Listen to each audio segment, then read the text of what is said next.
राष्ट्रवादी काँग्रेस पक्षात पडलेल्या फुटीनंतर शरद पवारांनी आखणी करून लोकसभेला चांगलं यश मिळवलं। आता विधानसभेत देखील पवारांनी तशीच आखणी करत यश मिळवण्याची पूर्ण तयारी केली आहे। शरद पवार 87 जागांवर आपले उमेदवार उतरवून निवडणुकीला सामोरे जाताना दिसत आहेत। पक्षात बंड केलेल्या नेत्यांना पवारांनी आपल्या मतदारसंघात गुंतवून ठेवलाय। मात्र तरी देखील पवारांच्या 87 उमेदवारांपैकी काही असे उमेदवार आहेत जे की पराभूत होण्याच्या मार्गावर दिसतात। तर हे उमेदवार कोणते, कोणत्या मतदारसंघातून येतात, त्यांच्या विरोधातला उमेदवार कोण, या सर्व प्रश्नांची उत्तरे आजच्या व्हिडिओच्या माध्यमातून आम्ही तुम्हाला सांगणार आहोत। नमस्कार, मी यशस्वी मुळे, तुम्ही बघत आहात महाराष्ट्र भूमी। तर शरद पवारांनी मैदानात उतरवलेल्या उमेदवारांपैकी पराभवाच्या छायेत असणाऱ्या उमेदवारांमध्ये पहिलं नाव येतं ते म्हणजे अहमदनगर शहर मतदारसंघातून अभिषेक कळमकर यांचं। नगर शहर हा मतदारसंघ पारंपरिकरित्या शिवसेनेचा बालेकिल्ला होता। मात्र 2014 साली या मतदारसंघात संग्राम जगतापांनी राष्ट्रवादी काँग्रेस पक्षाचा झेंडा फडकवला। तेव्हापासून ते आतापर्यंत संग्राम जगतापच हे या मतदारसंघाचे आमदार आहेत आणि सध्याची जर समीकरण पाहिली तर संग्राम जगताप हेच पुन्हा आपल्याला नगर शहर मतदारसंघातून आमदार होताना दिसतात। त्याला कारण म्हणजे नगर शहर मतदारसंघात संग्राम जगताप यांना मिळणारा प्रतिसाद, संग्राम जगताप यांनी केलेली कामं, त्याशिवाय त्यांची स्वतःची कार्यकर्त्यांची फळी आणि तरुण वर्गात त्यांची असलेली क्रेज, या सगळ्या गोष्टी त्यांना कुठेतरी निवडणुकीत प्लस मध्ये घेऊन जाणाऱ्या ठरत आहेत। तसंच महत्त्वाचं म्हणजे लोकसभा निवडणुकीत नगर जिल्ह्यात निलेश लंकेंची लाट सुरू असतानाही संग्राम जगताप यांनी आपल्या मतदारसंघातून डॉक्टर सुजय विखेंना जवळपास 30,000चं मताधिक्य मिळवून दिलं होतं। म्हणून देखील त्यांच्या आमदार होण्याच्या शक्यता आणखीनच वाढत आहे। तर शरद पवारांच्या उमेदवारांपैकी अभिषेक कळमकर हे पराभूत होताना दिसत आहेत। शरद पवारांचा दुसरा उमेदवार जो पराभवाच्या छायेत आहे तो म्हणजे कोपरगाव मतदारसंघातून संदीप वरपे। तसं कोपरगाव मतदारसंघ हा पारंपरिकरित्या कोल्हे आणि काळे या दोन घराण्यांच्या संघर्षाचा केंद्रबिंदू राहिलाय। गेल्या वेळी आशुतोष काळेंनी राष्ट्रवादीच्या तिकिटावर विजय मिळवत स्नेहलता कोल्हेंना पराभूत केलं होतं। तर यंदाची परिस्थिती बघितली तर दोन्ही कुटुंब महायुतीचा भाग असल्यामुळं आणि विद्यमान आमदारांना तिकीट सुटणार असल्याच्या फॉर्म्युल्यामुळं कोल्हे कुटुंब शरद पवारांकडे जातील असं वाटत होतं। मात्र ऐनवेळी इथे अमित शहांची एंट्री झाली आणि त्यांनी कोल्हे कुटुंबाची समजूत काढली।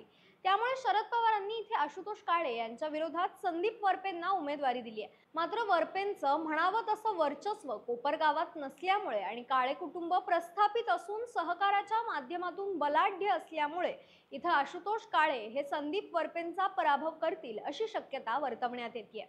आता यानंतर थेट मराठवाड्यात येऊयात। इथं परळी मतदारसंघातून राजेसाहेब देशमुख देखील पराभवाच्या छायेत दिसत आहेत। त्यांना पवारांनी मराठा विरुद्ध ओबीसी वादातून उमेदवारी दिली होती। मात्र ओबीसी मतांची संख्या या मतदारसंघात मराठा मतांपेक्षा जास्त असल्यामुळे एक गठ्ठा ओबीसी मतदान हे धनंजय मुंडेंच्या पाठीमागे जाऊन इथे राजेसाहेब देशमुख यांना पराभवाचा सामना करावा लागू शकतोय। त्याशिवाय मुंडे बहीण भाऊ दोघांची ताकद देखील एकत्र आली आहे। हा देखील इथे एक प्लस पॉइंट धनंजय मुंडेंसाठी राहणार आहे। तसंच लोकसभेच्या आकडेवारीची जर गोष्ट पाहिली तर परळीतून पंकजा मुंडेंना 70,000चा मताधिक्य मिळालं होतं। त्यामुळे याचाही प्रभाव इथे असणार आहे।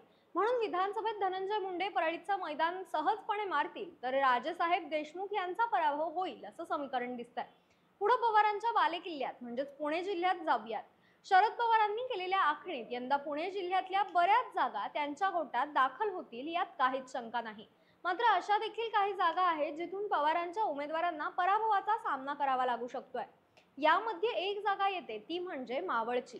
मावळ हा तसा पारंपरिकरित्या भाजपचा बालेकिल्ला होता। मात्र गेल्या वेळी इथे राष्ट्रवादी काँग्रेसनं भाजपच्या सुनील शेळके यांना आयात करून उमेदवारी दिली आणि जिंकून देखील आणलं होतं। मात्र पक्षफुटीनंतर सुनील शेळके यांनी अजित पवार यांची साथ दिली आहे। तर यंदाच्या विधानसभा निवडणुकीत त्यांना पराभूत करण्यासाठी शरद पवारांकडे तुल्यबळ उमेदवार या ठिकाणी नसल्याचं स्पष्ट झालंय।